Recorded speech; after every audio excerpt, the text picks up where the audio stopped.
Allez, bonjour à tous, excellent réveil, bienvenue sur Canal, bienvenue chez vous, bienvenue dans la matinale. On se retrouve comme d'habitude, comme tous les vendredis, samedis et dimanches, de 9h à 10h30 pour votre magazine du matin, ici sur Canal à partir du 21 boulevard des Martyrs.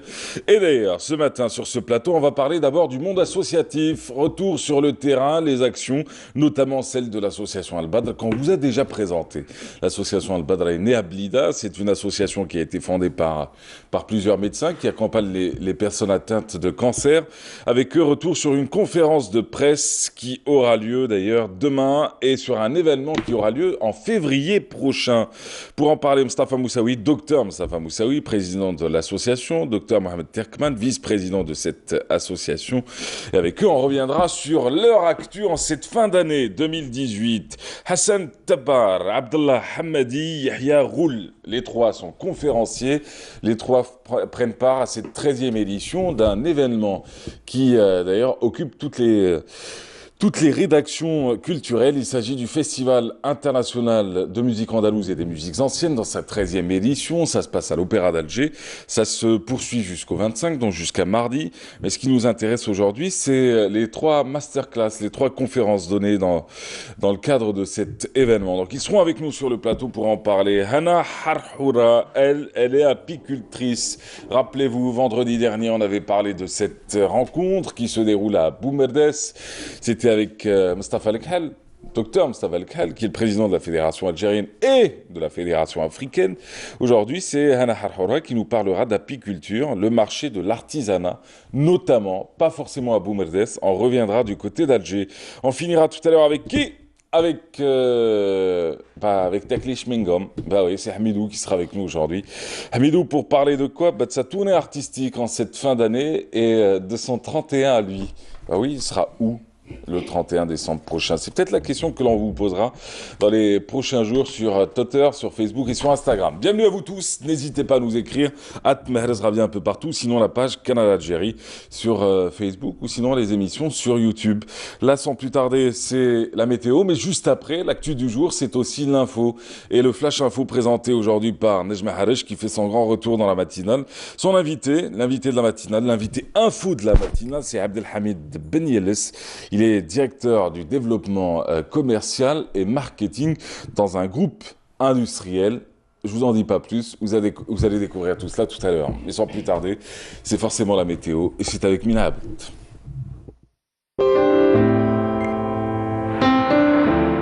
Suivez l'air du temps avec Mobilis. Ah, si. Ah, vous connaissez pas l'expression Taklish Mingom ? La scène dans un train avec Hamidou qui drague à l'ancienne en disant à la jeune femme Taklish Mingom. C'était ça. Non, C'était sa ça a méthode marché d'approche. Non, je crois pas. Ouais, elle lui a quand même parlé.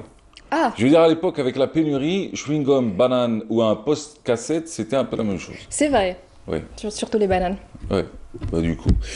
Alors, du coup, bah, les nouvelles du C, ça fait longtemps que je vous ai pas vu sur un plateau, ça fait un peu étrange. Vous m'aveuglez. C'est vrai. Oh là là. Ah oui, par la lumière que vous dégagez. Ouais.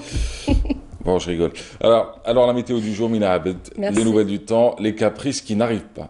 Exactement. Merci beaucoup, Mahrez, mesdames, mesdemoiselles, messieurs. Bonjour et très bon réveil. Eh bien, aujourd'hui, beaucoup de soleil sur la majeure partie du pays, beaucoup de brume également sur les reliefs intérieurs et les orasques, le Nord Sahara et les oasis également, sur les régions sahariennes, du soleil, sur le Nord Sahara, le Sahara central, l'extrême sud, un ciel plutôt voilé, notamment du côté de Janet. On notera de fréquents soulèvements de sable, notamment sur la Saoura et le Sahara central. Les températures de cet après-midi, eh bien, on notera sur la moitié nord, 18 degrés à Alger, 17 degrés à Annaba, Tizi Ouzou, 20 degrés à Oran, ainsi qu'à Tiaret, Tlemcen, 16 degrés à Gardaya, 20 degrés à Hassim Saoud Ilizi, 22 degrés à Ain Salah et enfin 25 degrés à Borj Bedi Moukhtar et Ain Ghazam.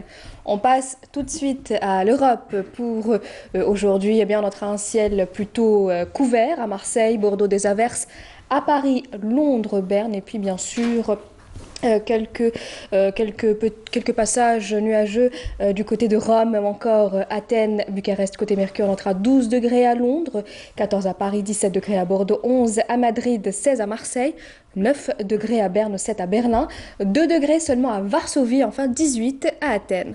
Place tout de suite à l'éphéméride. Et puis pour plus d'informations, Le site de Météo Algérie reste à votre entière disposition. Très bonne journée avec la suite de nos programmes et à tout à l'heure midi.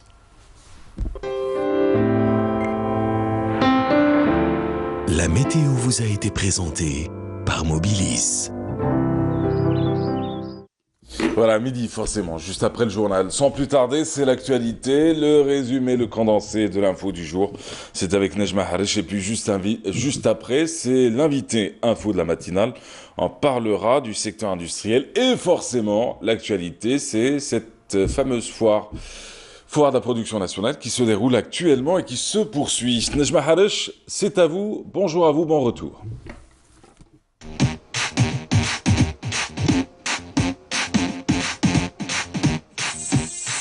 Bonjour Mahrez, bonjour à tous, bienvenue à tous. Donc, dans l'actualité, le général de corps d'armée Ahmed Gaïd Salah, vice-ministre de la Défense nationale, chef d'état-major de l'armée nationale populaire, effectuera à partir d'aujourd'hui jusqu'au 26 décembre prochain une visite de travail et d'inspection dans la 4e région militaire à Ouargla. Lors de cette visite, le général de corps d'armée procédera à l'inspection de plusieurs unités et tiendra des réunions d'orientation avec les cadres et les personnels des unités de la 4e région militaire. Au plan coopération économique, le ministre de l'Industrie et des Mines, Youssef Yousfi, a inauguré hier après-midi dans la commune de Oued Chahaba, dans la wilaya de Betna, une usine d'assemblage de voitures de la marque Bike avec un partenaire chinois. Donc le ministre, qui était accompagné des autorités de la wilaya, a exprimé sa satisfaction de la haute technologie utilisée dans l'assemblage par cette usine, notamment de contrôle de la qualité et de sécurité du véhicule. Donc le propriétaire chinois de l'usine a assuré au ministre que le but tracé est d'exporter 50% de la production, affirmant que des contrats d'exportation ont été déjà signés vers bon nombre de pays et un premier lot sera dirigé vers la Tunisie, dont le concessionnaire de Bike a pris part à la cérémonie d'inauguration. Et toujours selon les explications fournies au ministre, donc l'usine Bike Algérie à Betna assemblera 5 modèles, dont un utilitaire avec une capacité de 20 000 unités avant de passer à 60 000 unités par an. Bike Algérie, dont l'activité donc génère 1000 emplois directs et 220 emplois indirects, détient des autorisations pour exporter 50% de ses produits vers les pays d'Afrique du Nord et du Moyen-Orient. Voilà ce qu'il y avait sur le plan économique et malheureusement cette information qui concerne un accident, un grave accident de la circulation routière. Donc une personne a été tuée et 4 autres ont été blessés dans un accident mortel survenu donc hier après-midi près de Oued Karimia, à 40 km de l'Abiad Sid Chir, au sud de la wilaya d'Al Bayad. Donc le drame s'est produit aux environs de 15h30 sur la route nationale 47 située. Donc c'était suite à une collision entre un taxi assurant la desserte Béchar Al Bayad et un véhicule utilitaire. Donc la dépouille a été transférée directement à l'hôpital de la wilaya et les blessés ont été pris en charge toujours au niveau de l'hôpital. Dans l'actualité internationale, on s'intéresse à la Syrie. Donc des unités de l'armée syrienne ont commencé à arriver dans les zones du nord du pays, proches de la frontière irakienne, en vue d'engager une offensive d'envergure pour restaurer la sécurité et éliminer les terroristes autoproclamés État islamique. Donc les unités doivent avancer dans cette ville frontalière de Abu Kamel et plusieurs autres actions militaires sont prévues les prochains jours qui qui pourrait aussi s'étendre vers d'autres localités en vue de rétablir la sécurité dans le pays. Voilà ce qu'il y avait dans l'actualité. Tout de suite, on retrouve l'invité de la matinale. Et l'invité de la matinale reçoit aujourd'hui Monsieur Abdelhamid Ben Yelles. Donc, vous êtes directeur développement marketing commercial au niveau d'un groupe industriel spécialisé dans la production alimentaire. Donc, on s'intéresse ce matin particulièrement au couscous algérien, le délicieux couscous algérien à l'occasion de la foire, la 27e édition de la foire nationale des produits algériens. Donc vous y participez, la foire qui a ouvert ses portes jeudi dernier se poursuit jusqu'au 26 décembre prochain. Alors c'est l'occasion pour promouvoir le produit Made in Bladi, mais aussi vous, autant qu'opérateur économique, de se rapprocher davantage des consommateurs algériens. Quelle évaluation faites-vous au terme de ces 3 jours de participation, Monsieur Ben Yelles? Bonjour Nijma, bonjour nos amis téléspectateurs de Canal Algérie. Je tiens à vous remercier de nous avoir invités, donner l'occasion de parler du produit national et des consommateurs algériens.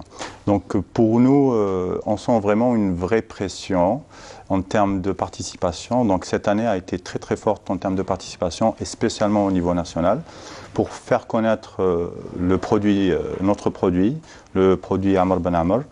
Notre cheval de bataille, c'est le couscous. Et on est très très à cheval aussi sur la qualité de notre couscous. Et vous êtes dans les pâtes alimentaires, mais d'autres produits aussi, non? Alors le groupe se diversifie. On est aussi sur deux projets importants qui sont l'emballage et le film pour le packaging. Donc ce sont 2 projets qui démarrent déjà. Et on est dans la lignée et aligné avec les directives et le support que donnent les autorités sur la production, le développement de la production nationale, et pouvoir délivrer un produit de qualité exportable. Voilà, on revient sur l'événement économique, donc la foire qui devient un moyen efficace pour mettre en évidence les potentialités nationales. C'est la vitrine de l'économie algérienne. L'édition de cette année revêt une importance particulière de par le nombre de participants, donc 430 entreprises algériennes, tous secteurs d'activité confondus. Quelle place a le produit algérien aujourd'hui ? Le produit algérien aujourd'hui, je dirais avec les mesures qui ont été prises en termes d'importation, je pense que c'est l'occasion que les producteurs nationaux travaillent vraiment sur la qualité. On se doit de donner un produit à nos concitoyens de qualité. Ce n'est pas parce qu'il y a des restrictions ou bien des freins sur l'importation qu'on va donner à notre consommateur des produits, je dirais, des sous-produits. On se doit vraiment de travailler sur la qualité. Nous, en tout cas, chez Amr Ben Amr, c'est le défi de chaque jour et de chaque journée pour nos labos, nos qualiticiens. En tout cas, le produit, est-ce qu'on peut dire que le consommateur renoue un peu avec le produit algérien? Parce qu'auparavant, il y avait beaucoup de réticences en matière de consommation par rapport à la qualité. Je ne parle pas de votre groupe, mais d'une manière générale, donc, puisque tous les secteurs d'activité sont représentés. Je pense que c'est l'occasion à nos consommateurs algériens de goûter plus et toucher plus le produit algérien. On les retrouve sur les étalages, les opérateurs locaux travaillent sur la visibilité des produits. Donc on retrouve de la PLV qui touche tous les produits. On a beaucoup plus d'espace, beaucoup plus d'occasions de s'exprimer. Et ces foires, ce sont des occasions à ne pas rater pour renouer avec notre consommateur algérien. Et quel retour vous avez avec le consommateur algérien quand vous le rencontrez? Ça se passe comment? Très souvent, ils connaissent pas la profondeur de la gamme. Ils savent qu'il y a un couscous. Après, dans le couscous, nous, on a 5 gammes différentes, donc du fin au gros, à la safa, au couscous complet, à notre ancien couscous complet qu'on a perdu. Là, on le retrouve, et grâce à cet effort en termes de booster la production nationale, donc même les concurrents se développent et et développent leur gamme de produits. Le fameux couscous algérien qui voyage en ce moment justement. Et d'ailleurs le slogan de la foire cette année se tient sous le thème « Réussir les exportations pour une croissance économique durable ». Donc c'est ce qui reflète la volonté politique qui se concrétise sur le terrain grâce aux différentes mesures mises en place par voilà, les pouvoirs publics en vue d'accompagner les opérateurs économiques. Donc comment est perçu selon vous le produit national dans les marchés internationaux, Abdelhalim? Alors cette année aussi, ça a été une forte année de participation dans différentes foires, notamment en Belgique, à Paris au CIAL, à Marseille, mais aussi dans les pays africains. On a été en Côte d'Ivoire, au Sénégal, à Nouakchott, au Gabon. Donc ce sont des foires où les consommateurs, je dirais, là, africains ont découvert nos produits. Et puis on est connu pour le couscous, mais aussi, là, ils découvrent aussi les pâtes. Donc ils sont de très grands consommateurs de pâtes. Donc c'est un vrai potentiel pour nous. Donc les produits agroalimentaires représentent un fort potentiel, particulièrement sur les marchés internationaux. Est-ce que vous avez décroché des marchés ou conclu des contrats à travers vos différentes participations? Alors aussi bien sur les participations internationales que nationales. Pas loin qu'hier, on a reçu des Mauritaniens et des Nigérians qui voulaient le produit et qui posaient des questions sur l'exportabilité, je dirais, de nos produits. Est-ce qu'on a les standards ISO? Est-ce qu'on peut exporter nos produits? Mais en termes à l'export à l'international, on a eu de très bons contacts, notamment au CIAL de Paris. Ce qui m'a étonné, c'est qu'il y a eu aussi des demandes du Japon, de Taïwan, qui commandaient ou qui voulaient commander des produits locaux que nous on connaissait, qu'on croyait qu'ils étaient propres à nous. Je vous dis Tlitli qui a été commandé par un Japonais. Moi, ça m'a vraiment étonné, mais bon. Il y a de forts potentiels. Bon chemin pour tous vos produits. Et quand vous participez à ces foires internationales, est-ce que vous avez une idée des besoins du marché étranger ou vous partez à l'aventure? Alors pour certains, on connaît, mais pour plein, on ne connaît pas le potentiel. Par exemple, de Mauritanie à l'Égypte, est-ce que c'est les mêmes besoins? Ça se passe comment? Exactement. Ce ne sont pas les mêmes besoins, ce ne sont pas les mêmes modes de consommation. Le couscous, très souvent, on nous dit, on le compare au boulgoul turc. Alors il y a un gros travail de marketing et de communication à faire sur nos produits. Il y a un gros potentiel, mais un gros effort de marketing et de communication à faire. Et justement, en matière d'exportation, est-ce que c'est plus facile maintenant pour vous, avec toutes les mesures qui ont été mises en place? Est-ce que ça a changé? Parce que vous avez déjà de l'expérience dans le domaine, vous exportiez déjà, notamment en Afrique. Est-ce que ça a changé pour vous? Il y a plus de facilitation ou vous, les opérateurs économiques, vous le vivez comment? Je pense que le défi pour nous, exportateurs, c'est la partie logistique. Quand on regarde nos voisins qui sont mitoyens, il y a de vrais ponts logistiques qui sont noués avec l'Europe, et spécialement l'Europe et l'Afrique. Nous, on a beaucoup à travailler sur ces ponts. Cette année, ça a été l'ouverture de la route vers la Mauritanie, qui est un vrai, je dirais, challenge logistique pour l'Afrique de l'Ouest et l'Afrique subsaharienne. Donc ça pourrait être une vraie ouverture pour nous. Donc le problème qui se pose pour les exportateurs, c'est le transport. Exactement. Qu'il soit maritime, spécialement aérien, maritime, ou routier. Exact. Donc les difficultés, c'est par rapport au prix ou indisponibilité, ou c'est quoi au juste? Le prix de nos produits à fréter sur la voie maritime se voit doublé parfois par 2, voire par 3, et les temps d'approvisionnement sont importants. Il y a des transbordements qui se font à Malte, à Marseille, à Barcelone, alors qu'on pourrait avoir des lignes directes qui pourraient économiser énormément de temps. Donc ce qui impacte forcément le prix du produit final et sa disponibilité sur le marché, effectivement. Et donc, est-ce que vous avez des projets? Est-ce que le couscous algérien va voyager vers d'autres destinations? Vous venez de dire le Japon. Le couscous algérien est en train de voyager, on est en train de communiquer dessus. Le challenge, c'est de montrer que le couscous, il devient international. Il y avait des Français qui ont goûté notre couscous et qui ont vu qu'il était vraiment différent de ce qu'ils avaient l'habitude de goûter. Les différentes gammes ou différentes préparations de couscous, il y a 1001 façons de préparer un couscous, à la viande, sans viande, à la sauce rouge, avec des légumes, sans légumes, le mesfouf sucré ou la sefa. Donc il y a énormément de variétés de couscous, il y a énormément de travail à faire dessus. Et en ce moment, vous exportez vers quel pays? Principalement, on a le Canada, la France, l'Espagne et Dubaï. Ce sont les principales destinations qui sont régulières, je dirais. Et qu'est-ce que ça représente pour le groupe en termes de chiffre d'affaires? Je parlerai, pour le moment, c'est très minime. C'est vraiment très minime parce que ce sont des opérations sur lesquelles on s'est basé pour mieux connaître le marché, mieux connaître nos partenaires, mieux connaître les besoins du marché. Il s'agit, les idées préconçues, c'est qu'avec le couscous qui éventuellement pourrait marcher, mais finalement on se rend compte que même les pâtes, quand on dit les pâtes, c'est les pâtes italiennes, elles ont aussi un potentiel à se développer.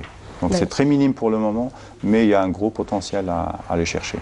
Le jeudi dernier, donc c'était le premier jour de l'ouverture de la 27e édition de la foire des produits algériens, inaugurée par le Premier ministre Ahmed Ouyahia, qui a annoncé l'ouverture d'une banque, une première à l'étranger. Qu'est-ce que ça pourrait changer pour vous? L'ouverture de banques à l'étranger serait... Très souvent, on a eu des difficultés à se faire payer ou bien à garantir des paiements ou des envois et on a été freiné par rapport à ça. Je pense que l'ouverture de banques à l'étranger serait aussi un élément non négligeable pour le développement de l'export des produits algériens.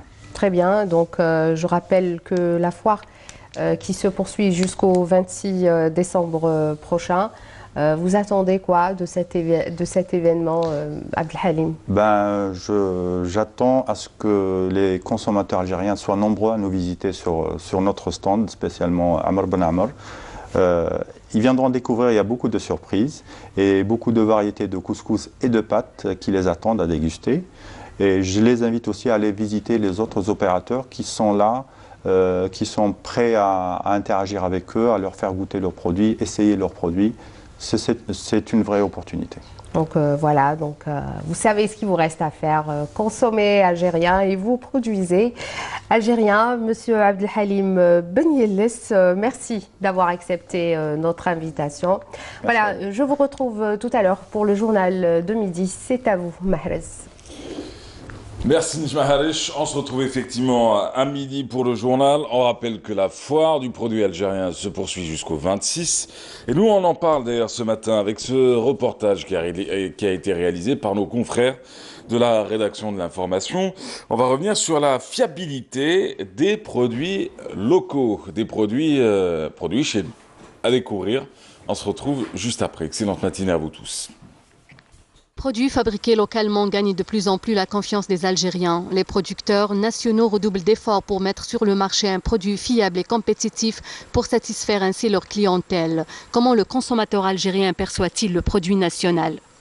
Sincèrement, j'ai fait confiance au produit algérien. Pourquoi? Parce que j'ai remarqué dans ces dernières années que le produit algérien s'améliore. La progression, que ce soit au niveau du produit, au niveau de la qualité. Sincèrement, j'achète toujours algérien. Personnellement, je fais confiance à certains produits, mais pas à tous les produits. Je fais par exemple confiance aux produits Condor en matière d'appareils électroniques. J'ai personnellement un téléphone mobile, je l'ai depuis 2 ans et il fonctionne à merveille. À la foire, nous avons rencontré même des Tunisiens venus spécialement pour s'enquérir des nouveaux produits algériens. Nous sommes venus spécialement de la Tunisie pour assister à ce foire. C'est fiable, les produits algériens. Et je fais totalement confiance, moi personnellement, ainsi que tous mes camarades. De leur côté, les producteurs savent qu'une relation de confiance s'installe de plus en plus entre le produit qu'ils mettent sur le marché et leurs consommateurs. La foire de la production nationale est justement une aubaine pour eux afin de se rapprocher du consommateur et d'être à leur écoute. Si on se réfère aux chiffres, de plus en plus, il y a de ventes d'année en année, ce qui permet de dire qu'on a vraiment la confiance du consommateur algérien. Les clients, toujours les clients satisfaits par rapport de notre produit. Mais كاين دي فوا دي كليون اللي شويه يزيد باش يشري بارابور حتى وين يقول لك السنه نسايي السنه كذا حتى وين يدير تيموا باش يشوف لا كاليتي تاعو غير يكون تعجبو لا كاليتي كي بلاصيها ومن بعد صاي يقول لك ندير لا غروند كونتيتي. Actuellement le consommateur apprécie les produits de fabrication algérienne parce que le produit algérien il est de qualité pratiquement égale à la qualité du produit importé. رانا نشوفوا بلي الناس الحمد لله ابري لي زيفور اللي رانا نديروهم الناس elle fait confiance au produit national mais toujours le produit national il est soumis à le doute puisque dès que l'entreprise algérienne يكون عندها un problème في البرودوي ديالها l'algérien il perd la confiance. Même on a fait des techniques باش نربحوا الثقة تاع هذا الكونسوماتور. Le consommateur algérien devient de plus en plus exigeant. Les producteurs nationaux se doivent de poursuivre leurs efforts pour gagner leur confiance. Voilà, c'était un reportage qui racontait donc cette fameuse foire du produit local. Elle parlait également, et par la même occasion, de la fiabilité des produits, de la confiance, du degré de confiance des consommateurs. Excellente matinée. Là, on retrouve notre premier dossier. Il est consacré à la santé avec l'association Al-Badr. Pour en parler, le président et le vice-président, Dr Moussaoui et Dr Terkman. Bon retour à vous ici sur ce plateau. Bonjour. Bienvenue ici sur Canal. Merci. Nous sommes à la veille d'une conférence de presse que vous allez animer pour le compte de l'association Al-Badr. À cette occasion, vous allez évoquer plusieurs sujets, notamment, d'abord, l'association qui devient nationale. Vous sortez du contexte wilayal et local, vous allez vous élargir sur un plan national. D'où est née l'ambition? Comment est née cette ambition? A-t-il été difficile, oui ou non, de passer d'un statut à un autre? D'un statut à un autre, bon, c'est facile, mais donc on a un grand projet, c'est un projet national, c'est de construire un centre d'oncologie pédiatrique. Ouais. Donc l'ancien maire qui est actuellement ministre de l'Agriculture nous avait donné 3000 m² pour construire... l'ancien Wali. L'ancien Wali, oui. Ouais. Pour construire ce centre d'oncologie pédiatrique. Vu qu'on avait construit Dar el-Ihsan à Blida pour accueillir les héberger les malades qui viennent de loin pour se faire traiter à Blida. Donc il y a eu donc l'ambition de construire donc un centre d'oncologie pédiatrique et de là, comme c'est un projet national, donc il faut créer une association nationale qui conforterait, qui aiderait à ce projet qui est d'intérêt. Avez-vous la force aujourd'hui d'affronter une demande sur le plan national? Parce que vous imaginez bien qu'avec ce changement de statut, il y aura aussi pas mal de changements aussi dans la fréquentation, dans la sollicitation, dans les sollicitations. Est-ce que vous êtes prêt aujourd'hui, techniquement, matériellement, humainement?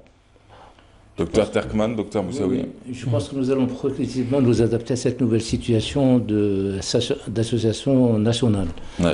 Nous sommes, je dirais, traditionnellement bien implantés à Blida, un peu c'est notre ville d'origine. Ouais. Mais je pense qu'on a commencé à tisser quelques liens avec des personnalités, des médecins notamment, qui sont au niveau de certaines wilayettes et qui vont, je pense, progressivement, je dirais, être un peu le noyau dur, je dirais, des prolongements de l'association sur le plan national. Donc il est bien évident que c'est un challenge que nous devons relever, comme nous avons relevé le challenge de Blida, mais je pense que la volonté est là, la détermination est là, et je pense qu'avec un peu de temps, on pourra effectivement sortir un peu, je dirais, de ce que nous avons toujours fait au niveau de Blida. Voilà, pour nos enfants, construisons ensemble le premier centre d'oncologie pédiatrique, un centre ouvert à tous, on le rappelle, un centre, et vous avez eu l'aval du ministère de la Santé. A-t-il été difficile sur le plan administratif d'obtenir l'ensemble des autorisations, même si on pourrait se dire aussi c'est un plus pour eux, hein. C'est des choses qui n'ont pas été faites par le secteur public que vous rattrapez aujourd'hui. Difficile, ça a été de faire le projet, parce que ça fait le projet depuis qu'on a construit Dar el-Ihsan, depuis février 2015. On avait demandé justement à l'ancien Wali, M. Ouchel Mohamed, et à l'ancien ministre de la Santé, M. Boudir, est-ce que vous êtes d'accord pour qu'on puisse envisager de construire un centre d'oncologie pédiatrique? Il nous avait affirmé que c'était possible. Donc de là, on a commencé à faire le projet. Le projet, c'est de faire le projet, a été difficile dans la mesure... Bon, difficile, c'était un travail. Ouais. Donc on était obligé de voir ce qui se fait en Algérie, d'aller au Liban, d'aller à Rouen, à Lyon, au Canada. Et tout ça, c'était un travail. Et on a vu aussi l'expérience des autres pays, par exemple de Lyon, ils ont mis 8 ans pour faire le projet. Nous, on a mis pratiquement depuis 2015, ça fait 3-4 ans qu'on est sur le projet, et ça a été difficile. Après, bien sûr, il y a l'adhésion de tout le monde, de toutes les administrations, du Wali actuel de Blida, du Wali précédent, de M. Bouazgui, du ministre de la Santé, des gens qui travaillent. Non, il y a une bonne adhésion, et ça, on est très très fiers qu'il y ait cette solidarité justement pour nos enfants. Un événement que vous annoncerez aussi demain lors de cette conférence de presse, il s'agit de ce fameux relais contre le cancer qui va se dérouler au mois de février prochain. C'est un relais, c'est surtout un concept. Alors le concept, c'est 12 heures de course non-stop. Oui. Vous allez venir. Ouais. Moi, avec le poids que je me tape, je devrais faire tous les marathons de l'année 2019. Hein, je vous le dis. Oui, je viendrai avec joie, avec honneur. Racontez-nous un peu. Oui, le cancer touche tout le monde et touche les petits et les enfants. Donc à partir de là, pratiquement, nous avons tous, chacun de nous a quelqu'un dans la famille, chacun a été plus ou moins touché directement, indirectement, de près ou de loin par le cancer de l'enfant. Donc le cancer de l'enfant, c'est devenu pratiquement quelque chose qui doit concerner tout le monde. C'est, je dirais, l'affaire de tous. Et nous devons tous nous mobiliser pour justement le cancer de l'enfant. Donc en tant que citoyen, en tant que médecin et en tant qu'association, donc nous sommes quelque peu interpellés par justement cette problématique. Il y a au jour d'aujourd'hui des services d'oncologie dans des services de pédiatrie ou certains services d'oncologie pédiatrique qui tournent, qui fonctionnent. Mais ce qu'on a voulu ramener, c'est le plus maintenant, c'est de construire un centre d'oncologie pédiatrique intégré où sur le même lieu pratiquement sont concentrées toutes les activités médicales liées à la prise en charge de l'enfant atteint de cancer et même un pôle social. Alors pour revenir à cet événement. Alors cet événement, c'est le relais contre le cancer. C'est un concept qui est né aux États-Unis et qui a été exporté un peu vers presque maintenant une trentaine de pays à travers le monde. Alors nous, on a vécu justement avec Dr Moussaoui le relais tel qu'il est fait en France il y a quelques années, je crois en 2010 ou en 2011. Et l'idée a toujours trotté dans notre tête de faire un peu... Vous l'avez observé ou vous l'avez pratiqué? Pratiqué, observé. Je dirais pratiqué, observé. Vous avez couru combien, messieurs? Peut-être un tour ou un tour et demi. Un tour et demi sur 12 heures? Non, parce que... non, on a compris. On nous a amenés pour voir ce que c'était. D'accord. Et pour la symbolique, vous avez pris part à l'événement? La symbolique, on a vu ça. Alors, ce relais contre le cancer, c'est un événement qui va durer 12 heures, de 10h à 22h, et nous avons eu l'accord pratiquement donc, de la coupole, et ça va se faire au niveau de la coupole du 5 juillet. À l'intérieur de la coupole? À l'intérieur, et probablement un peu à l'extérieur, si les conditions météo s'y prêtent. Si vraiment il fait bon, on pourra faire des activités et des stands à l'extérieur de là. Alors c'est quoi ce relais? Le terme de relais déjà, c'est une course. C'est pas forcément une course de performance, c'est le principe de courir et de marcher à l'intérieur de la coupole, comme ça serait à la limite autour d'un stade. Donc c'est marcher et courir pour symboliser, je dirais, cette difficulté qu'ont pratiquement les malades atteints de cancer. Et nous allons faire le focus pour cette première édition en Algérie du relais contre le cancer sur le cancer de l'enfant. D'accord. Puisque je pense que toute cette activité, elle est dédiée, je dirais, au cancer en général, mais très très spécifiquement et très très très loin le cancer de l'enfant. Mais dans quel but exactement? Alors dans quel but? C'est un triple but, c'est vraiment sensibiliser, je dirais un peu, tout le monde pratiquement. C'est également surtout manifester une solidarité avec les enfants atteints de cancer et notamment, et aussi avec leurs familles. Mais c'est également, c'est essayer de mobiliser un peu tout un chacun, les citoyens, la société civile, les opérateurs économiques, pour essayer maintenant de mobiliser les ressources matérielles, financières et tout ce qu'il faut pour construire ce centre d'oncologie pédiatrique. Parce que la finalité quand même de cette manifestation, c'est qu'on puisse démarrer, je pense, à court ou à très moyen terme, la construction de ce centre d'oncologie pédiatrique. Donc, comme l'a dit le président, le centre d'oncologie, donc on a eu déjà l'assiette de 3000 m² par l'ancien Wali et l'actuel ministre de l'Agriculture, que nous ne remercierons jamais assez vraiment pour le geste, parce qu'il a cru dans ce projet très vite, il a cru en l'association et vraiment très vite il nous a donné. Donc c'est à nous maintenant, la balle est dans notre camp et nous devons maintenant effectivement aller pratiquement, je dirais lentement mais sûrement, au bout de notre projet. Ensemble, construisant l'hôpital, c'est le slogan que vous avez choisi. Ça va se passer, excusez-moi, ça va se passer le 9 février prochain. C'est à la Coupole, un relais contre le cancer. Et c'est aussi pour accompagner donc ce fameux projet que vous avez annoncé ce matin, le premier centre d'oncologie pédiatrique. Oui, docteur Terman. Je voudrais profiter de cette tribune justement. Parce que c'est un premier concept, et je voudrais juste expliquer à ceux qui nous voient, parce que c'est ouvert à tout le monde. Tout à chacun peut participer, aussi bien à titre individuel qu'au niveau des entreprises. C'est-à-dire que ceux qui nous regardent aujourd'hui sont tous invités à prendre part à votre course. Je pense, on les invite à partir d'aujourd'hui, pratiquement, de se mettre en contact avec l'association et on leur demande de participer, de manifester leur solidarité avec les enfants atteints de cancer. C'est à partir d'aujourd'hui que je dirais que c'est ouvert à monsieur tout le monde, et notamment aux entreprises, les employés, les associations, les clubs, les écoles. Nous voulons faire de cet événement, je dirais, une grande fête, une grande kermesse pratiquement dédiée au cancer de l'enfant. C'est très important parce qu'il y aura beaucoup d'animations. Il y aura bien sûr cette relais, il y aura la course, mais au centre de la Coupole, il y aura pendant 12 heures des animations non-stop, des exhibitions sportives, des activités artistiques, il y aura de la musique, il y aura des chanteurs, il y aura des clowns, il y aura des chorégraphies pour enfants, il y aura une animation pendant 12 heures non-stop. Des animateurs. Des animateurs, et je pense que vous serez parmi les animateurs vedettes, parce que les gens... Vous pensez plus sur scène que sur piste? Sur piste et sur scène, à la limite, vous allez voir. Je viendrai avec joie. Donc c'est vraiment, ça sera un peu une grande fête, une grande kermesse, et vraiment, je demande dès maintenant, dès aujourd'hui, à tous ceux qui nous écoutent, et notamment à tout le monde d'abord de venir participer à la course, mais également de venir en tant que visiteur, en tant que citoyen, assister, manifester cette solidarité avec les malades et avec leurs familles. C'est très important.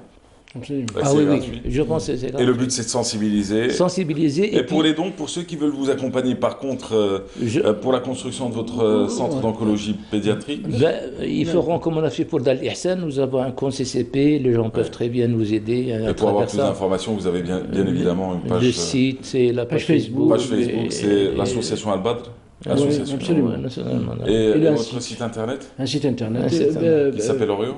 Badrblida.com. Badrblida.com.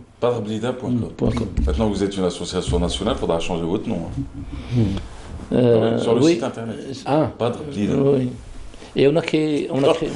Docteur Oussaoui, ce matin, je suis le président, ne me parle pas. C'est ce que vous êtes en train de me dire. C'est le langage de votre corps. Bientôt, on aura un site dédié pratiquement au relais. Le relais, donc, un site internet. Pour les inscriptions, parce qu'il y a eu toute une organisation. Participation, absolument. Mais des courses non-stop, hein, c'est ça. 12 heures. Oui, c'est-à-dire qu'on ne pourra à aucun moment l'arrêter. Ça, c'est des équipes. Donc, c'est des équipes qui sont formées de 15 à 30 personnes qui vont se relayer. Le principe, c'est qu'il y ait toujours un membre de l'équipe sur piste. Ou plusieurs sur piste. Donc là, vraiment, je demande vraiment à tout le monde, pratiquement, d'adhérer à cette fête, à cet événement, et de venir en famille, avec les enfants, avec madame, avec monsieur, le papa, le père, le beau-père. C'est vraiment, c'est la fête à tout le monde. C'est la fête, je dirais, pour les enfants atteints de cancer. C'est très important. Les gens à faire un peu de sport aussi. Oui, pendant d'autres heures. On l'a vu avec la randonnée qu'on fait à Shreya. Bon, les gens, ils découvrent Shreya, ils découvrent la randonnée, ils découvrent la marche. Ah bien sûr, avec ma famille en plus. C'est cela. On va leur demander de donner 12 heures un peu de leur temps, le 9 février, pour les enfants. C'est un bel événement, ça. C'est un très très bel événement, au contraire. Merci à vous, messieurs. Merci beaucoup. Merci. Monsieur le Président. Docteur Moussaoui. Merci. Monsieur le Vice-président, Docteur Terkman, bravo pour ce que vous faites. Merci, monsieur. Bonne chance pour la suite. Et puis on se retrouvera d'ici le 9. Et je vous le dis, je serai plus sur piste, moi. Je serai plus sur piste et comme un animateur. Mais sérieusement, je vous fais l'animateur, pas de problème. Très bien. Je ramène mon équipe. Ah, très bien, absolument. Ah bah oui, je ramène. Il y aura l'équipe de Canal. Non, moi je ramène mon équipe personnelle. L'équipe personnelle, il y aura l'équipe de Canal Algérie avec. Avec plaisir, les pères.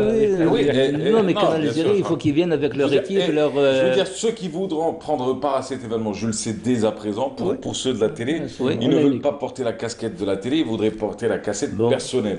C'est pour ça qu'ils vont ramener leur famille, leurs amis, leurs époux, leurs épouses. Ils sont les bienvenus. Merci à vous en tout cas, merci d'avoir été là. On rappelle la conférence de presse, ça se passe demain pour annoncer le premier centre d'oncologie pédiatrique, pour parler aussi de cette course à la Coupole d'Alger le 9 février prochain, un samedi 9, si je ne me trompe pas, un relais contre le cancer avec l'association Al-Badr. Et pour plus d'infos, n'hésitez pas à nous écrire ou à leur écrire directement. Quant à nous, on part à Djidjel, ça vous dit ou pas? Djidjel, vous avez peut-être déjà vu ce reportage, pour ceux qui ne l'ont pas vu, c'est peut-être l'occasion de découvrir l'huile d'olive de Djidjel. On parle beaucoup de la Kabylie, mais on parle très peu de l'huile d'olive de d'autres régions. Et ça tombe très bien, c'est Saïda Mayouf qui nous en parle et qui nous fait découvrir cette huilerie industrielle par contre. Ah ça, il est nouveau à ce qui paraît, et c'est à Djidjel que ça se passe. Allons-y. De nombreux sacs pleins d'olives jonchent le sol devant et aux alentours de l'unité. Il s'agit là de l'huilerie des frères Bouchmal à Djidjel qui tourne en ce moment à plein régime à raison de 100 tonnes jour. Et ce, depuis le lancement en octobre dernier de la campagne oléicole. Elle existe depuis 1996. On a débuté avec une seule chaîne Et après, on a fait l'extension en 2001. Voilà. Donc à partir de là, on a gagné pas mal de clients sur le territoire, sur le côté ouest de la wilaya de Djidjel, capacité de 5 tonnes jour. On a deux chaînes, alors si 10 tonnes jour, ça fait 100 quintaux par jour. Je viens de la région de Texana, c'est ma deuxième année ici. On est bien servi et dans un temps record. En tant qu'oléiculteur, je fréquente cette huilerie depuis longtemps déjà. J'y trouve toutes les facilités. J'arrive de l'Awana et ma récolte, je la transforme toujours dans ces lieux où le travail est excellent.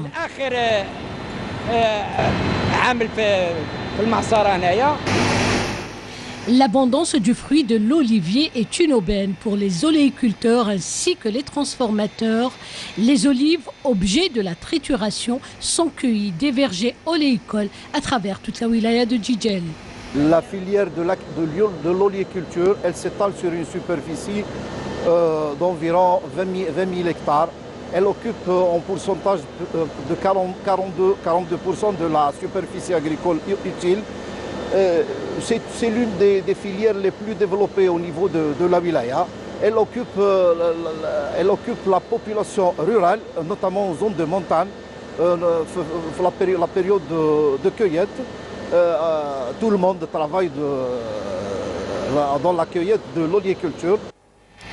Cette unité familiale de trituration moderne est gérée par des oléifacteurs à l'excellente maîtrise de la transformation de l'olive en une huile de grande qualité dont la réputation a dépassé le pourtour de la région et même de toutes celles avoisinantes. Voilà, donc du coup on est en train de parler de l'huile d'olive. Vous en avez de l'huile d'olive en Iran? En Iran, oui. De quelle région? De nord d'Iran, vers mer Caspien. Ah oui? C'est la meilleure? La mer Caspien. Je ne sais pas, nous on dit c'est le meilleur. La mer Caspien. Non, j'ai dit, est-ce que l'huile de ce côté-là, elle est bonne? Oui, nous on pense que c'est bon. Vous pensez? Je ne suis pas sûr de vous. Ah non, moi, vous savez, mais comme je suis au pays, je suis sûr. Mais comme je suis hors de l'Iran, je ne suis pas très sûr. Je n'ai pas d'intérêt. J'aurais dû ramener de l'huile d'olive avec moi. Oui. Sinon, moi, je trouvais l'huile d'argan de Maroc. Ouais, Ah ouais? Vous préférez ça? Oui. Ah ouais? C'est insultant pour moi, ça. Merci. Je sais pas. J'allais vous faire une belle interview, du coup j'ai regretté, moi. Bon, on va faire avec. Oui. Comment dire? Bienvenue à vous, messieurs. Bienvenue. C'est pour détendre l'atmosphère, hein, vous êtes chez vous ici. Alors nous avons avec nous deux professeurs, enfin deux spécialistes de la musique andalouse. On va en parler ce matin. Vous le savez, depuis ce week-end, on avait reçu des artistes, et pas des moindres, fabuleux des artistes. Elena la grecque, Lamia Tamara l'algérienne, Sissoko le sénégalais. Il y a eu Petit Moir avec son Petit Moir Project qui représentait les deux rives de la Méditerranée, notamment l'Algérie, lui qui a été le musicien, l'un des musiciens de Amar Zahi, et qui accompagne aujourd'hui Amazir, qui a son propre projet, qui accompagne des films, qui travaille avec énormément d'artistes. Alors cette fois-ci, on va s'intéresser à la partie académique, à la partie formation, à l'occasion de ce Festival international de musique andalouse et des musiques anciennes. Ça se passe toujours à l'Opéra d'Alger, mais cette fois-ci pour les conférences, ça se passe au Palais de la Culture, à la bibliothèque du Palais de la Culture Moudi Zakaria. Pour en parler avec nous, deux invités et deux orateurs. Professeur Abdallah Hamadi, bienvenue à vous. Alors vous êtes professeur à l'université de Constantine en littérature andalouse. Vous intervenez demain. Ce sera au Palais de la Culture, donc avec une thématique musique andalouse de Zerieb à Benbaja. Oui. Et vous allez d'ailleurs faire tomber pas mal d'idées reçues. Oui. En tout cas, c'est votre défi à vous. Hassan Tabbar, bienvenue à vous. Alors vous êtes musicologue, musicien, iranien. Vous aviez une troupe d'ailleurs qui était sur scène. Exactement. Tarab d'Iran. Tarab d'Iran, voilà, votre ensemble Tarab d'Iran. Là, vous allez intervenir en tant que conférencier. Vous allez parler du répertoire traditionnel de la musique classique iranienne. Et vous venez du nord-est de l'Iran. De quelle région exactement? Moi, je viens d'une ville qui s'appelle Qazvin, au nord-est de Téhéran, 150 km de Téhéran, vers nord. Vous connaissez un peu la musique iranienne? C'est peu. Très peu. Y a-t-il une similitude avec la musique andalouse? Oui, je pense qu'au niveau des pratiques seulement. Oui, des pratiques. C'est-à-dire les codes de fonctionnement? Non. Par exemple, pour un concert, nous avons, dans la musique iranienne, nous avons 6 parties spécifiques. On commence normalement avec une ouverture et on termine avec un morceau rapide qu'on dansait avant. Même si dans la musique andalouse, si je ne me trompe pas, nous avons 5 parties spécifiques. Oui, 5 parties. Moi, chaque fois, je vois beaucoup de ressemblances au niveau des pratiques sur la scène. Oui. Parce qu'on a des... Même, je vais vous dire que maintenant, on a des chanteurs, mais avant, on chantait tous ensemble. Oui. Jusqu'à 15e siècle, 16e siècle. Et maintenant? Maintenant, on a des solistes chanteurs. D'accord. Voilà. Qu'est-ce qui a fait cette transition? Qu'est-ce qui a fait le changement? On rentre directement dans le vif du sujet de l'histoire de la musique, hein, parce que ça va nous créer un pont direct avec vous, ça va créer un lien avec les idées reçues que vous voulez faire tomber. Mais qu'est-ce qui a fait le changement entre l'ensemble lui-même, en chœur, au soliste, à la sacralisation de la voix? Oui, en fait, il paraît que jusqu'à 16e siècle, on avait une musique internationale, arabo-turque et persane. Oui. Mais je pense que après le XVIe siècle, chaque nation ou chaque pays essayait d'avoir une musique nationale. C'est pour ça qu'on a essayé de recodifier notre musique. Par exemple, nous, même si la musique iranienne c'est très très ancienne, on sait que dans l'Antiquité était parmi des grandes musiques du monde, mais depuis 19e siècle qu'on a essayé de recodifier, avoir une nouvelle musique basée sur la musique ancienne. Je vais vous dire que par exemple, si vous entendez la musique iranienne, vous pouvez distinguer tout de suite que la musique est différente que celle de ses voisins, tandis que jusqu'à 15e siècle, ce n'était pas le cas. D'accord, c'était une manière de se différencier des autres.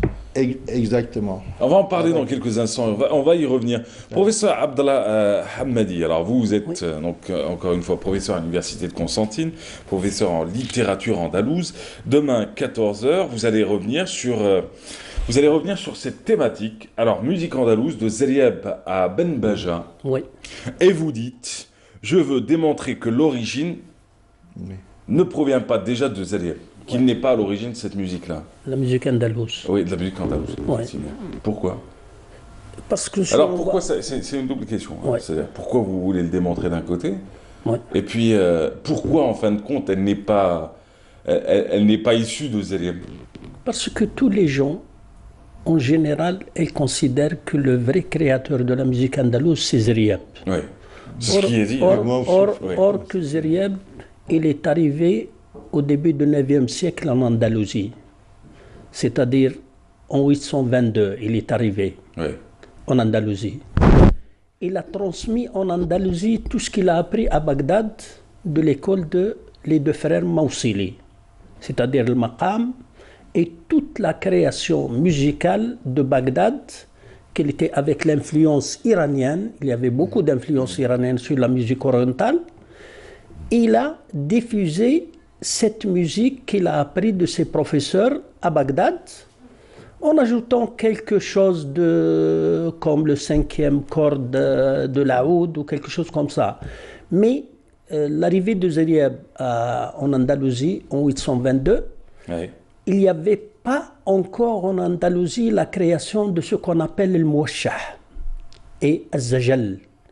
Pour que le mouachah et le zajal sont la base fondamentale de la nouba et de la vraie musique andalouse.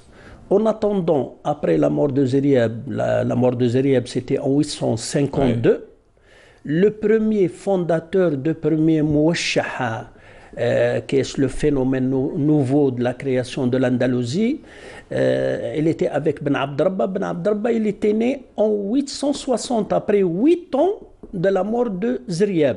C'est-à-dire que Zerieb n'a pas vécu l'époque andalouse où il y a la mouachahat et l'azjal qui sont les éléments fondamentaux de la musique andalouse. Alors ce que vous dites d'une certaine manière, Zerieb y a contribué, il a contribué à son développement, à sa diffusion. Il a diffusé la musique orientale de Bagdad. Mais il n'est pas à l'origine de... C'est pas l'origine de la vraie création de la musique andalouse. La musique andalouse, il fallait attendre au Xe siècle, XIIe siècle, la naissance du grand philosophe et poète Benbaja, où d'après un manuscrit de Tifashi, Tifashi qui est en occasion on dit que c'est un grand écrivain, c'est d'origine algérienne, du village Tifesh à côté de Sougharas.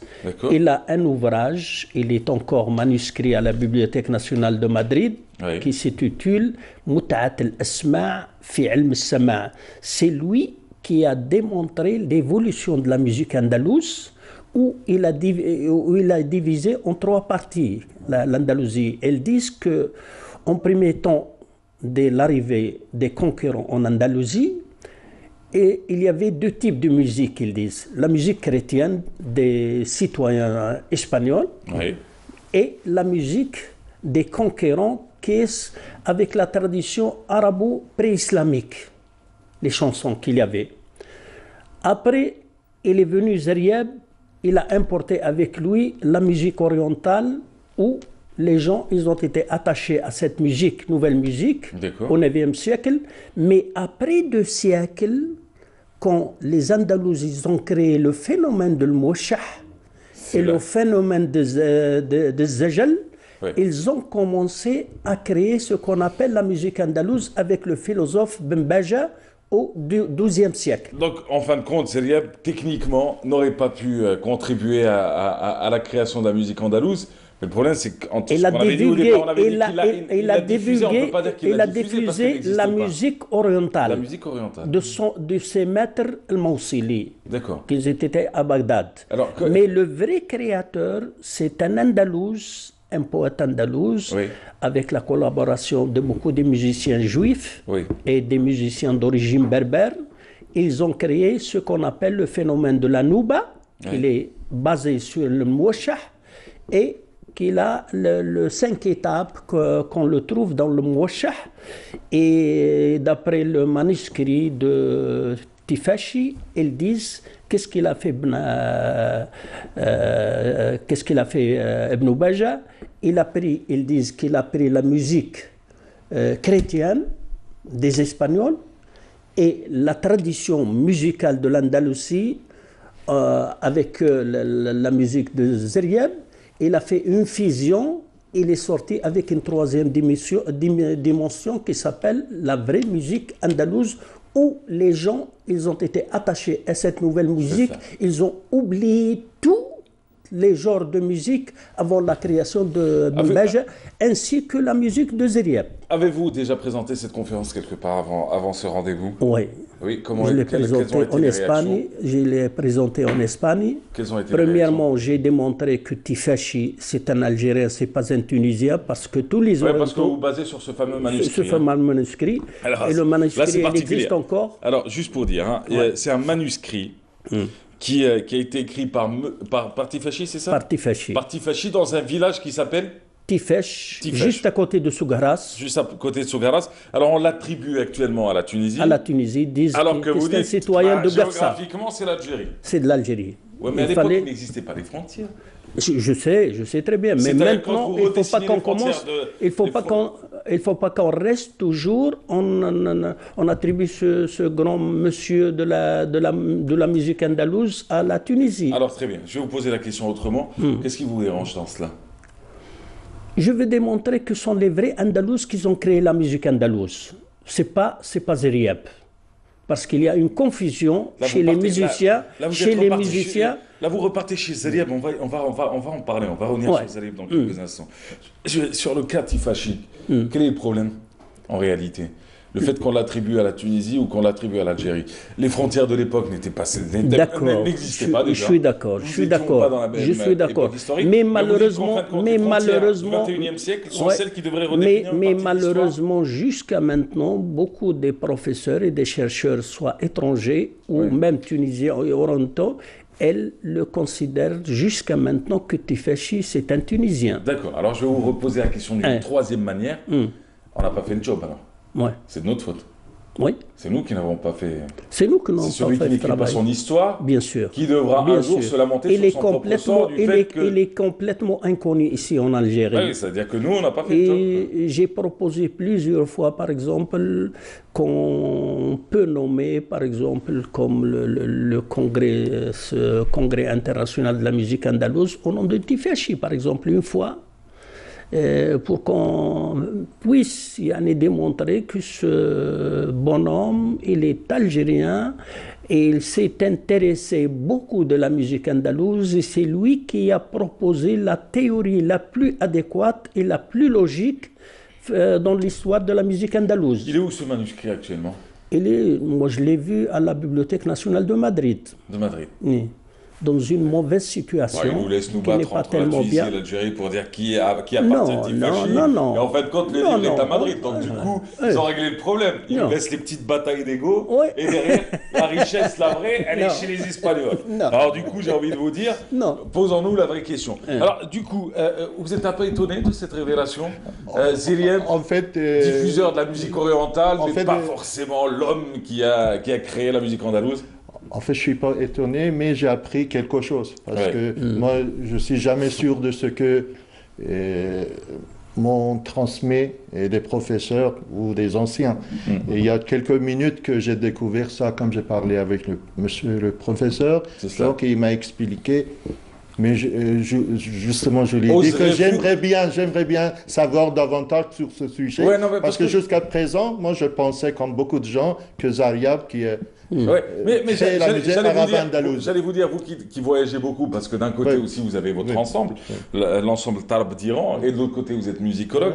Est-ce que vous vous aventureriez dans un futur proche à énoncer... Je ne dis pas que c'est faux, non. Moi, je vais vous dire, pour les chercheurs, les enseignants, je vous fais ça.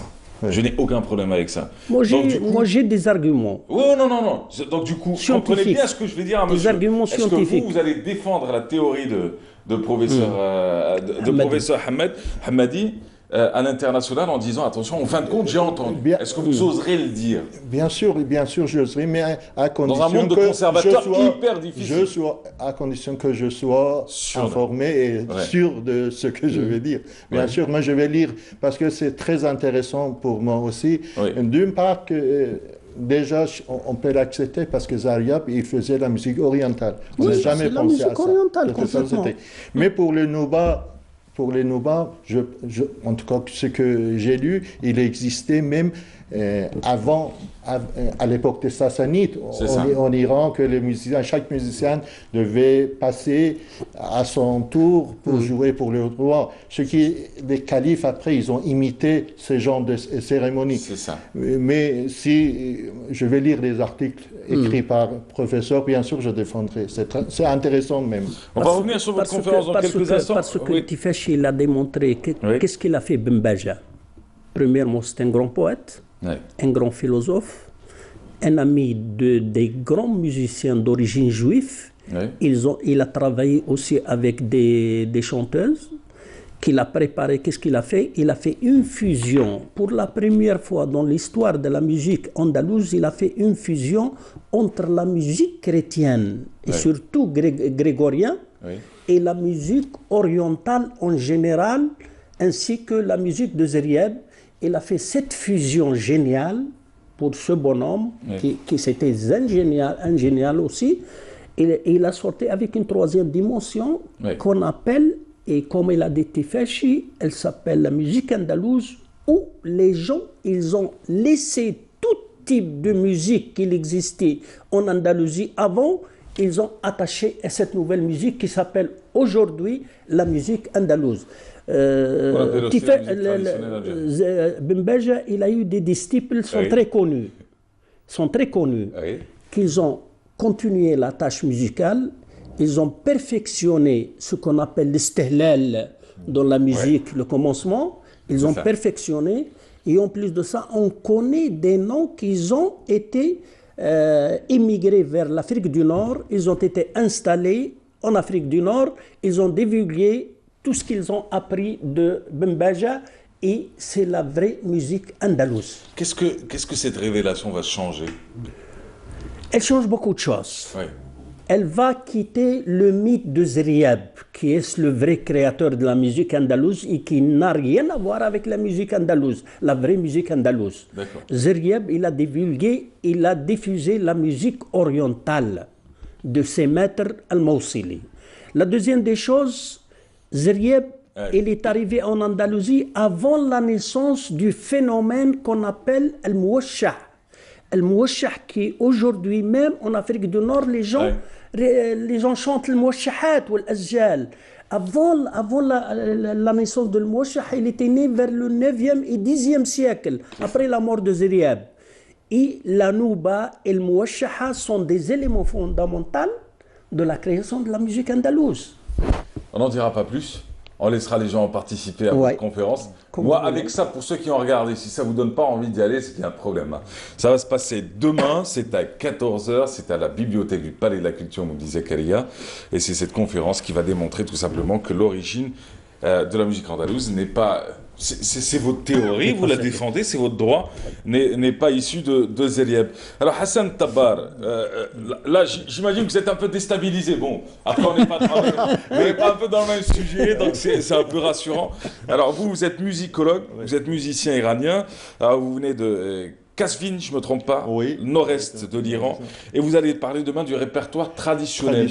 C'est quoi? Vous allez chercher les similitudes avec le nord de l'Afrique, avec le Moyen-Orient, ou est-ce que vous allez rester... J'aimerais bien, mais normalement pour les conférences, moi toujours je parle de musique d'aujourd'hui et de mon pays. C'est vrai que les gens, même les Iraniens, on a tendance de parler de passé. Si la musique iranienne est très ancienne, on a fait ça et ça. Mais moi, je pense qu'on ignore qu'est-ce qui se passe actuellement. Comme je parle actuellement, c'est de musique d'aujourd'hui, du siècle dernier. Et comme beaucoup de chercheurs avant aussi, ils travaillaient sur les musiques de leur époque. Et d'autre part, en Occident aussi, on nous pose toujours on nous demande de parler d'interdiction de musique en Iran, de ce genre de choses que moi, ça ne m'intéresse pas. Ouais. Et je ne me mets jamais dans ce genre de choses, même si est-ce un mythe ou une réalité, l'interdiction de certaines musiques en Iran? C'est ce que l'Occident veut nous faire croire. Justement. La distance entre nous fait que notre seul lien, c'est la télévision. Il suffit de parler de musique interdite, après on est invité partout, on est encouragé partout. C'est cela. Donc, mais moi, voilà. C'est cela. Ou bien, voilà. C'est comme le cinéma. Oui, comme le cinéma. Dès que le sujet n'est pas un sujet politiquement correct dans son pays, il est bien chez les Occidentaux. On porte les voiles et après on est invité partout. C'est ça. On peut, voilà, etc. Et donc, mais j'ai posé une question, vous n'avez pas répondu à ma question. Oui, est-ce qu'il existe réellement des musiques interdites ou pas?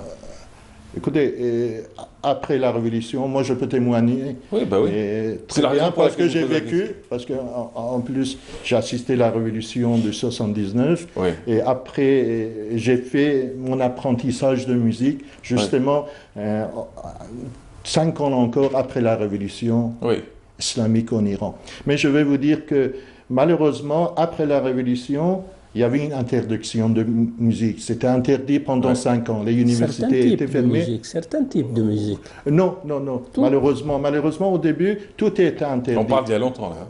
Oui, c'est entre 79 jusqu'à 84 que chef suprême, Imam Khomeini, heureusement, quelques mois avant son décès, il a donné une fatwa, une ordre religieuse en disant que nous avons des bonnes musiques et mauvaises musiques. Donc bonne musique, ça veut dire musique classique d'Iran ou musique classique occidentale. Et ça, on a besoin, c'est pas interdit, mais par contre, les musiques qui viennent de musique pop, ce genre de, en tout cas moi je suis pas contre, mais il considérait comme une agression culturelle envers de la culture iranienne. Mais pendant 5 ans, c'est vrai, c'était interdit. Et la musique, même on n'entendait pas à la radio. Mais aujourd'hui, on écoute de tout. Oui, mais après 5 ans, après 100 ans, c'est très, très... Maintenant, tout est florissant. On a des festivals, on invite des musiciens étrangers. Et les femmes, elles sont très nombreuses de faire l'apprentissage. Ce que je suis étonné, que comme une chanteuse qui vient en étranger, en Occident, première question qu'on lui pose, est-ce que la musique est interdite? Il se demande même pas si la musique était interdite, comment elle a appris tout ça, comment elle a fait son apprentissage. Non, le but c'est plutôt le scoop que la question logique que l'on pourrait poser même à une artiste qui arrive. Demain, vous allez, cet après-midi plutôt, vous allez parler de... Ce matin à 10h30. Dans une demi-heure. Ah, dans une demi-heure. Vous allez parler de musique traditionnelle iranienne. Oui, je vais parler de qu'est-ce que c'est la musique classique iranienne, parce que c'est la désignation, c'est les musicologues qui nous ont apporté. Avant, on disait musique traditionnelle, c'était fini, mais maintenant, les musicologues qui nous demandent de désigner correctement notre musique. Et je vais parler d'enseignement, comment on apprend cette musique, et un peu sur la situation de la musique en Iran. Merci d'avoir été avec nous, messieurs. Merci à vous. Bonne chance. Merci. Bonne chance pour demain. Bonne chance pour tout à l'heure. Merci de m'avoir invité, monsieur. Alors, je vous avais préparé un petit truc sur conservateur, pas conservateur. On aura l'occasion sûrement d'en parler en coulisses. En tout cas, je vous souhaite beaucoup de succès, beaucoup de réussite. Merci. Et surtout beaucoup de monde pour vos conférences, messieurs. Et j'aimerais bien vous dire autre chose. Oui, dites-moi. La musique andalouse, c'est à l'origine de la création de la musique, ce qu'on appelle le flamenco. Prochaine rencontre avec vous, ça va être sur ça. Du XVIe siècle. Prochaine rencontre avec vous, ça va être forcément sur ça. Merci encore, merci d'avoir été là.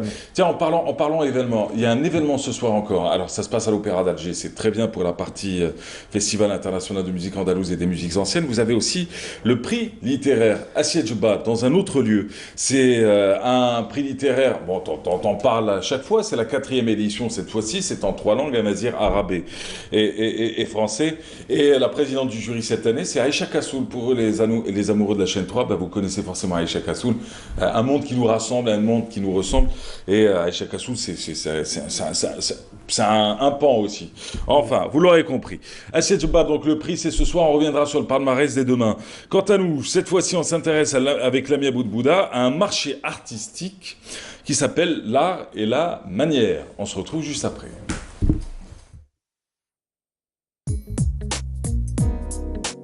une vingtaine d'artisans venus exposer leurs merveilles dans le hall de l'hôtel Sofitel. Cela s'intitule le marché artistique, l'art et la manière.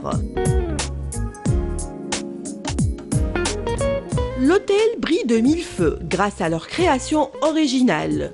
Au menu, tableaux, peinture sur verre ou peinture sur toile. Je suis très contente de ce lieu, c'est un lieu très convivial. Nous sommes un groupe d'artisans, on s'entend tous très bien. Ce qui a marché le plus, c'est surtout, il y a la calligraphie abstraite, que j'en ai vendu pas mal. Ce sont des pièces uniques. Voilà. Alors les tableaux qui représentent des qadettes aussi, ça plaît beaucoup. Et bien sûr, ces longs tableaux avec les façades maritimes et les voûtes surtout, ça a été le coup de cœur de pas mal de gens. L'habit traditionnel est représenté par la wilaya de Tougourt. L'autre vêtement est le vêtement africain. Qu'il soit moderne ou traditionnel, les créations Arkadji vous emporteront grâce aux couleurs chatoyantes de l'Afrique. Arkadji, ça veut dire racine. Art, voilà, l'art.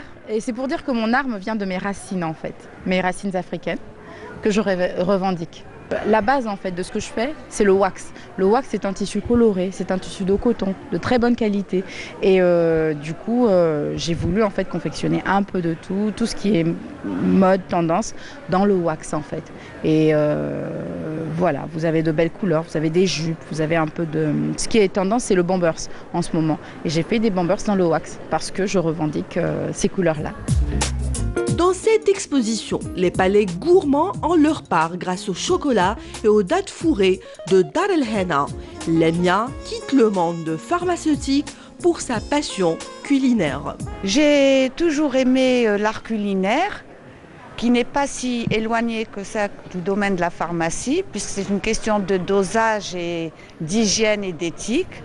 Et donc j'ai fait une reconversion après ma retraite et je me suis mise aux dattes fourrées, tout en respectant justement les principes de diététique. Ce sont des dattes fourrées à la pâte d'amande, donc 100% amande, sans colorant, sans additifs, sans extrait et également allégées en sucre. Donc on peut se faire plaisir sans culpabiliser, sans se faire du mal. Bijoux, patchwork, céramique, tout y est pour vous laisser succomber. Un autre art est représenté par un artisan venu de Mostaganem. Avec un entonnoir et quelques accessoires spéciaux, et il réussit à créer de jolis tableaux dans des bouteilles. Le sable en bouteille, il se fait avec cet outillage, un entonnoir. C'est pour faire couler le sable à l'intérieur de la bouteille et de l'orienter. Et le dessin, il se fait avec un bout de métal.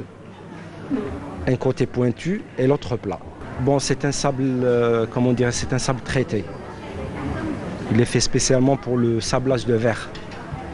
Comme on est du Nord, on n'a pas cette couleur naturelle de sable. Je suis obligé de teinter le sable. Tandis que, pour information au peuple algérien, aux Algériens et même aux étrangers, la wilaya de Béchar et alentour de la wilaya de Béchar, il y a plus de 85 couleurs naturelles. Le marché artistique est le lieu idéal pour dénicher un présent ou tout simplement se faire plaisir. Les artisans vous attendent jusqu'au 31 décembre. Voilà, jusqu'au 31 décembre à l'hôtel Sofitel. Pour en parler avec nous aujourd'hui aussi, Doufama Razika, bienvenue à vous. Alors votre dada, c'est la broderie. Berbère. J'ai pas eu le temps de finir. Bam. Broderie berbère. Merci madame. Vous avez commencé à exposer hier? Vous avez fini? On a commencé hier. Ah, vous avez commencé hier. On a Donc, commencé hier jusqu'au 31. Jusqu'au 31. Vous êtes contente d'être là-bas? Oui, je suis très contente de cette participation avec le marché artistique de la fin de l'année. Ouais. Elle m'a invité Lydia Ladjouzi, ça fait... Donc vous êtes content, très bien. On va en parler dans quelques instants. Il est bien organisé. Bah oui, sûrement. Lido, comment ça va? Oui, tranquille. Bonjour Mahrez, ça va. Alors on parlait il y a quelques instants de musique andalouse et des musiques anciennes, le festival dans sa 13e édition. Tu as fait l'ouverture? Oui, j'ai fait l'ouverture. C'était comment? Ça s'est très très bien passé, je suis très très satisfait de mon passage. Ouais, ça... Bon public? Très bon public, oui, très bonne assistance. Et j'ai commencé par interpréter, bien sûr, quelques morceaux de la Noubasika. Ensuite, j'ai fait un qsid. J'en ai profité parce qu'il y avait la télévision qui filmait. Ouais. Et donc, c'était un qsid à Tahya Talib. Je voulais tellement l'enregistrer à la télévision. Et donc, je l'ai interprété. Et puis, j'ai fait un petit duo improvisé avec les Espagnols qui sont venus de Grenade. Ouais. Oui, ça s'est très bien passé. Tu t'es fait plaisir? Ah oui, bien sûr. Ça faisait longtemps que tu n'étais pas remonté sur scène? Non. Non, je ne parle pas des scènes faites. Hein. Je parle des scènes artistiques, culturelles. Non, ça ne faisait pas longtemps. D'ailleurs, mon dernier spectacle, je suis venu l'annoncer ici, justement. Non, mais moi, quand j'ai la notion de longtemps, c'est plus d'un mois. Tu vois, ah non, plus d'un mois, oui. Ça, c'est clair, oui. Ah, c'était bien avant l'été, quand même. Ouais. Je crois que depuis le mois d'avril, je crois. C'est ça. Donc, du coup... belle expérience, beau partage avec les Espagnols, et puis l'occasion d'enregistrer le qsida que tu voulais tant enregistrer. Ouais, Alors, vous connaissez Hamidou, vous? Oui, bien sûr. Oui, c'est bien, même place. Oui, oui, j'aurais été content. C'est des artistes. Bah oui, c'est des univers qui se rencontrent sur ce plateau. On présente l'Algérie. Ouais. Et Hamidou, il sera sur scène pour le 31 décembre. Ça, on en parle dans quelques instants. Il est de retour pour parler du Haut Feeling, avec une information triste pour certains. En tout cas, on va y revenir tout à l'heure. Mais ce sera juste après. Tiens, vous, la broderie, ça a commencé quand? La broderie, j'ai commencé la broderie, ça fait longtemps. Ça fait longtemps, vous les comptez plus? Ça fait 30 ans d'expérience. 30 ans, ah pardon, j'ai entendu l'entendre. Donc 30 ans d'expérience. À l'Arba'at Tiratun, j'ai commencé à la maison, à l'Arba'at Tiratun, au village Ayet Hakom Indirjan. Après, je fais des formations pour... Mais vous avez pas mal modernisé les... J'ai modernisé. On n'est pas dans le pur traditionnel. Ça, j'ai mélangé quand même. Je fais toujours sur la qualité de tissu, c'est du coton. Ça, c'est un écharpe. Écharpe que tu peux mettre en hiver ou en été. Ah oui. Ça, j'ai mélangé le... Non, bougez pas. Ça va. D'accord. Vous avez mélangé quoi? Du coton J'ai mélangé le fil, c'est du coton. Ouais. Même la qualité de tissu, c'est de coton. J'ai mélangé ancienne broderie avec les motifs berbères. Avec les motifs berbères. Oui. C'est beau, hein, c'est mignon ça. T'as vu, il voit très bien. C'est pas si traditionnel et en même temps, c'est pas si moderne à la fois. Et je mets les couleurs de la terre. Et il me bat très bien. Et ça va que pour les femmes et pour c'est mixte, hein, quand même. Ça, c'est pour femmes. Je fais pour hommes, spécialement des motifs pour hommes et les couleurs. T'as un problème avec moi, toi, aujourd'hui, il est rentré mal. Par exemple, pour hommes, je fais pas les franges. C'est tout.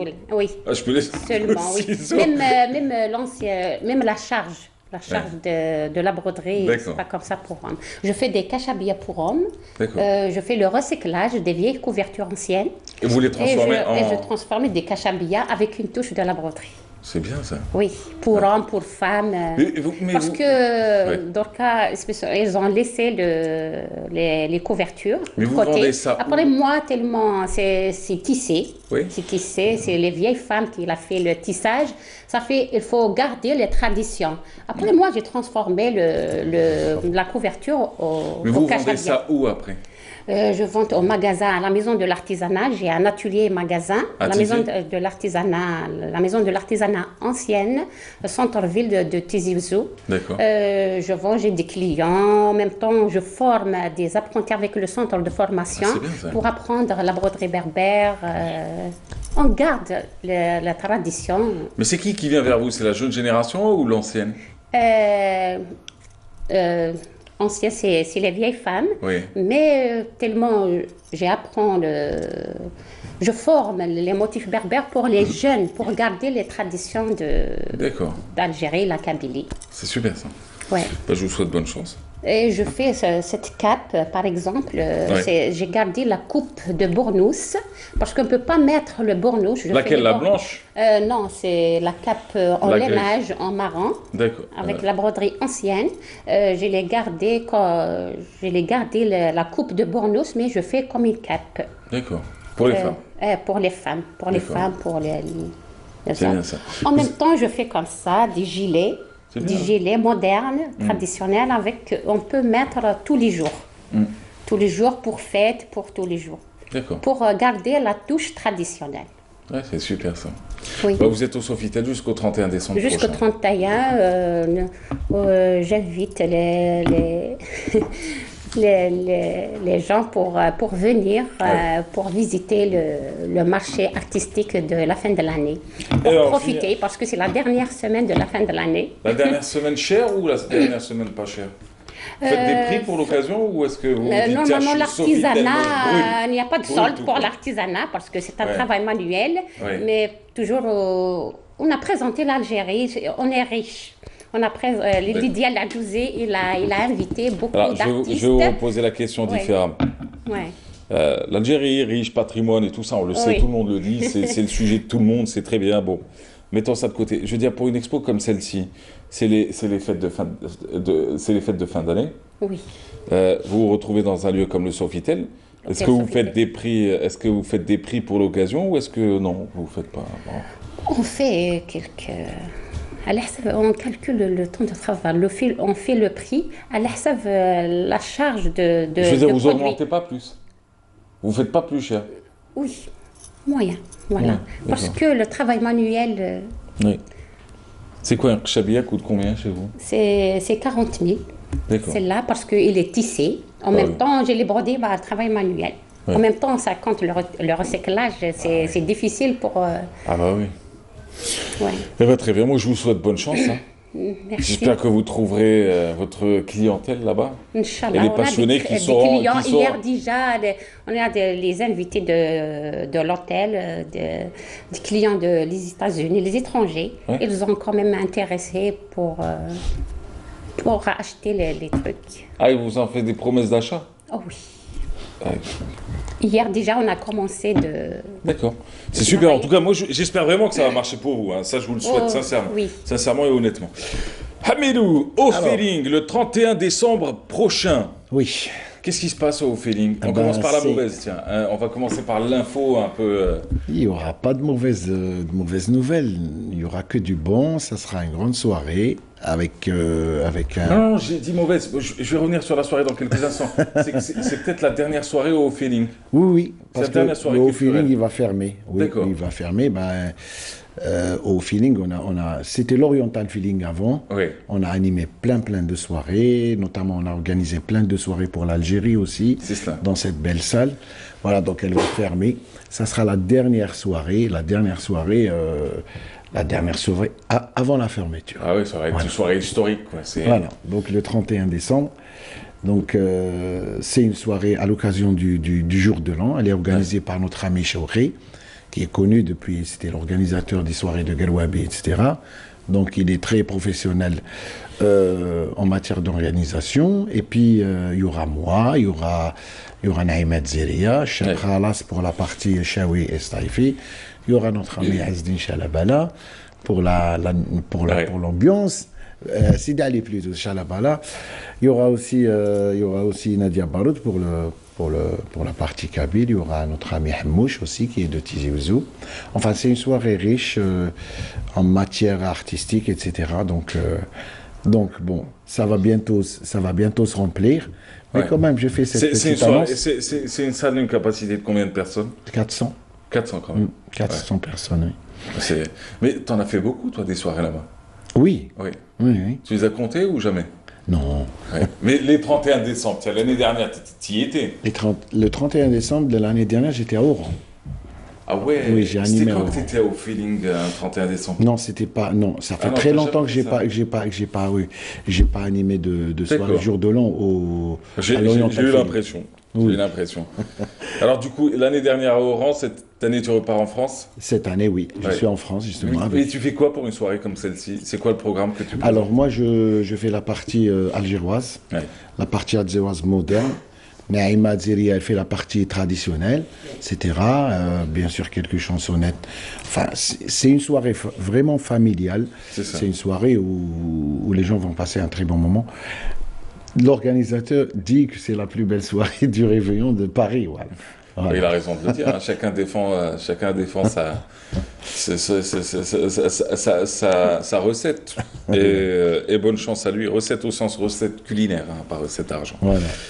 Et on rappelle que bientôt la fin, donc faut acheter, faut faire quoi? Faut aller sur Internet, faut aller sur place, faut appeler un numéro de téléphone? Oui, il faut appeler un numéro de téléphone. De toute façon, j'ai ramené la fiche. Si elle est bon titrée, voilà. Elle passe et puis voilà. Et le numéro de téléphone, c'est juste en bas, tu grattes un peu. Quand tu regardes la télé, tu grattes un peu. Et tu peux dézoomer un peu? Pour la régie, est-ce qu'on peut dézoomer juste un peu? Parce que là, tu as un numéro de téléphone un peu... tu n'as que la moitié, quoi. Tu ne sais pas si c'est un 1 ou un 7, tu ne sais pas si c'est un 0 ou un 8. Donc si on pouvait la rapetisser un peu et nous la remontrer, ce serait très bien. Bon, sinon... Prochaine scène, tu y penses déjà ou pas? Prochaine scène, normalement, ça sera au mois de mars, oui. À l'occasion du 8 mars. Oui. Ça sera, l'endroit n'est pas encore défini, mais ça va être en Algérie ou en France? Ah, ça pourrait être aussi plus à low feeling, ouais, mais peut-être dans une autre salle. Ça pourrait être dans une autre salle. 2018 était comment pour toi? Était pas mal. Moi, bon, 2018, à part la maladie de mon père, à qui je souhaite un prompt rétablissement, c'est ça ce qui m'a... Mais sinon... C'est une belle année, quoi. Oui, c'est une belle année, comme toutes les autres années précédentes, et j'espère justement qu'on aura une belle année 2019. Ouais. Voilà, donc il faut bien qu'on la fête. En fête 2019, c'est pour bientôt. Voilà, je souhaite aussi de bonnes vacances à tous les élèves qui sont en vacances, de bonnes vacances de fin d'année, de bonnes fêtes aussi à tous. Voilà, je salue ma famille, tous mes amis. Et je suis sûr qu'ils sont nombreux à te regarder. Petit écran, voilà. Et qu'ils sont nombreux à t'apprécier. 2018 était bien? Ça va. Azouha, ça va. Mitch Mitch? Ça va. Sans ça va m'inquiète. Je ne sais pas trop si c'est bien, si c'est pas bien. Ça va quoi? Ça va pas? Ou ça va? Ou ça va? Ça va très bien, normalement. C'est ça, ça va très bien. Ça va, on a bien travaillé, on a toujours, c'est bien passé, oui, dans le travail, c'est... Ouais. Inch'Allah, chaque année... Bah, je vous le souhaite. Saha, voilà, c'est la santé. Et bravo pour ce que vous faites. On rappelle que vous faites de la transmission aussi, vous formez de jeunes apprentis, garçons et filles. Vous êtes installé notamment à la vieille maison, c'est ça, de l'artisanat du centre-ville de Tizi Ouzou, l'ancienne maison de l'artisanat de Tizi Ouzou, et que vous exposez actuellement au Sofitel et que ça continue jusqu'au 31 décembre. Prochain, vous le passez où, votre cap, vous, 2018-2019, c'est où? Le 31 décembre, vous serez où le soir? Je sais pas. Vous savez pas? À la maison. À la maison. À la maison, Gokham, oui. Désolé, c'est comme en anglais. On les comprend, hein. Gokham, normalement. Gokham. Ouais. Après, normalement, le dernier jour, le 31, donc vous le matin, toujours à l'exposition, après le soir, on déménage. Après, vous déménagez, vous rentrez. Oui. Bon, bonne chance. Hein. Inch'Allah. On rappelle, au feeling, ce sera pour le 31 décembre, c'est avec... de 21h à l'aube. De 21h à l'aube, et voici l'affiche. Ah bah voilà, ils l'ont renié, maintenant le numéro de téléphone 01 42 40 04 59, ou sinon vous avez le 06 03 34 59 63. Alors selon l'organisateur, c'est la soirée de Paris, quoi. Ça va être la meilleure soirée de Paris. En même temps, les artistes qu'il a choisis sont de très bons artistes. Merci. Bonne chance. Merci. J'espère qu'on se reverra bientôt. Et bonne année à toi. J'aimerais bien que la prochaine fois on puisse se faire une interview hors, parce que là on fait beaucoup d'interviews, genre, t'as vu les crèmes brûlées? Oui. Le caramel en haut. J'aime beaucoup. C'est mignon, c'est beau à la télé, tu vois, mais la réalité quand on gratte au fond, c'est un peu plus... Ça a plus de consistance, plus de goût. Oui. Et il serait bien qu'on revienne un peu sur un coup de gueule que tu as poussé. Il me reste combien au fait? 2 minutes, 1 minute? 1:30.